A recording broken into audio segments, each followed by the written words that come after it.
dear uncles, my friends and my youngsters. Assalamu alaikum wa rahmatullahi wa barakatuh. Wa alaikum salam.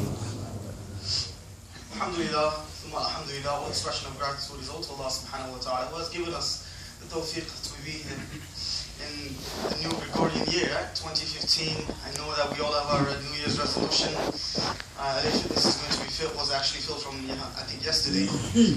And we all have these new aspirations that we're going to, inshallah, solidify within 2015. Right? SubhanAllah, we have this new energy within us, new year, new me. And I'm going to be bigger and better than ever. And I'm going to, inshallah, supersede or transcend my standing within 2015 as I have failed to do so in 2014. And that's how I recognize it through the effect of the spotlight effect. I would actually consider myself to be the center and the focal point of my own universe. And I would want Abdallah to be very, very successful in whatever he does. I want Abdallah to be excelling in his academics. I want Abdallah to be very, very rich in 2015. I want Abdullah's bank balance and his aesthetics to increase. And that is natural, that is fine, it's intrinsic, our mind is intrinsically pure, and obviously, as Rasulullah sallallahu alayhi wa sallam explained, that we incline, our hearts incline towards such a scenario. But then as we progress through time, we understand that the relativity of time is something that's very strange. And it is so strange to the point where you are actually thinking that you may be bored, but the time is consuming you, and you don't realize, you think that you're having fun, but you don't realize time is consuming you again. And then obviously, when you get the concept of space-time, then we understand the concept of traveling right. We understand the concept of us as carbon atoms, right? Existing in this very plane of existence. But then it is ironic how I'm celebrating 1 year less of my existence today. And now that is completely fine. I understand New York, we are Alpha World plus Global City. We are in Times. I was there actually in Times. We have some guests from Bangladesh and close families. I actually took them, and I realized, subhanAllah, it was what, about 40 degrees or 35 degrees, more or so. I parked my car in West 43rd, and we tried to enter the actual main point of Times Square from 44th, and then we went to 45, 46, 47, alhamdulillah, around 49, we got to go in. We waited about for 2 hours, trying to experience this whole New Year's rockin' eve, right? Because obviously, as a tourist, you would want to see this. Now, we were not able to accomplish that. But what I did see was almost 1 million people.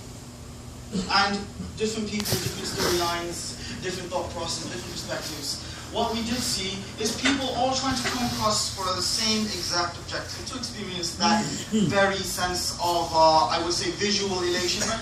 Visual stimulation is predominantly within our physiology, right? So we want that visual stimulation within the Times Square frame, and we want to see the ball drop, the fireworks, and we want to welcome in and usher in the new year, 2015. But here's my question to you, my youngsters. I think, subhanAllah, the academic, I think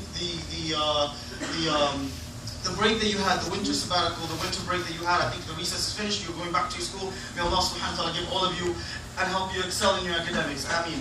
May Allah subhanahu wa ta'ala elevate your status. May Allah subhanahu wa ta'ala give you patience in the new academic year. Ameen. I know it's not easy, but may Allah subhanahu wa ta'ala give you that comfort and the companionship that you need.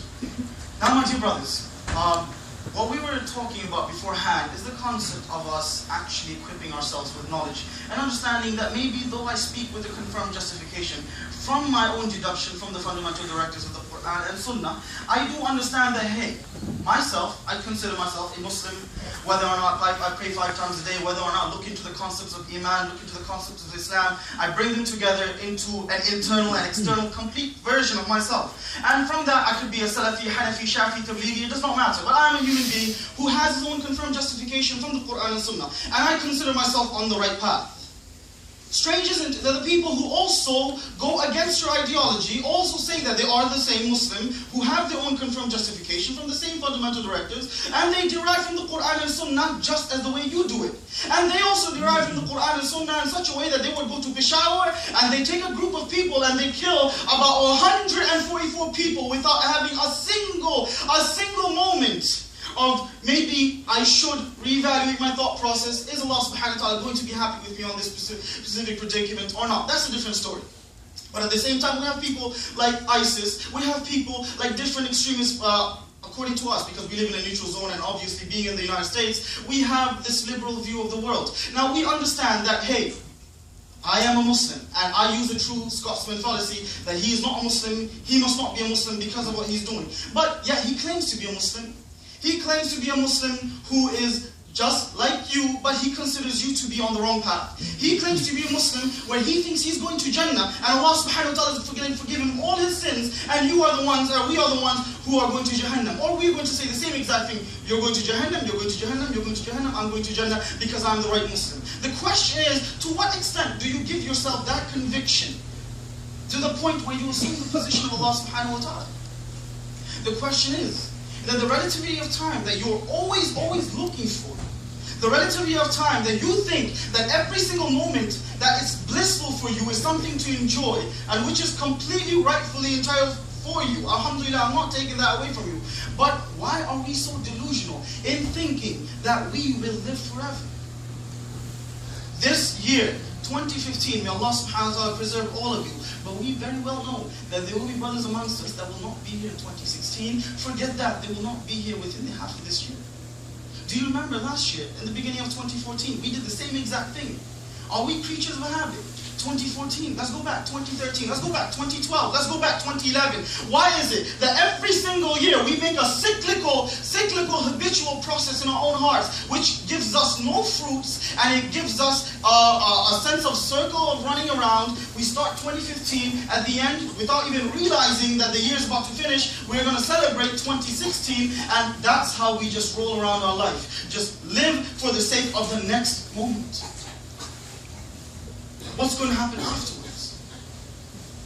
Yet Allah subhanahu wa ta'ala has given us the proper understanding of time. Allah subhanahu wa ta'ala helped us understand the concept of rational deduction. Allah subhanahu wa ta'ala helped us understand the concept of patience. And Allah subhanahu wa ta'ala helped us understand the concept of pain and suffering is indeed a social construct within us. And Allah subhanahu wa ta'ala is above that, and He's free from that, He's pure from that. We understand the concept of Allah subhanahu wa ta'ala not to be a personal God. We understand the concept of Allah subhanahu wa ta'ala to be a universal God. We understand the concept of Allah subhanahu wa ta'ala to be encompassing in our life. And we understand the concept of tawaf and circumambulate the entire Kaaba is to understand that yes, though for humans we understand that Abdallah is the focal point of the universe, that is an incorrect methodology or a thought process. However, the correct thought process is to keep Allah subhanahu wa ta'ala in the center of your life, where you're consciously aware of Allah subhanahu wa ta'ala, and therefore everything around you and that is surrounding the central focus word of Allah subhanahu wa ta'ala will be supervised and will be in compliance with the desires of Allah subhanahu wa ta'ala through the fundamental directives.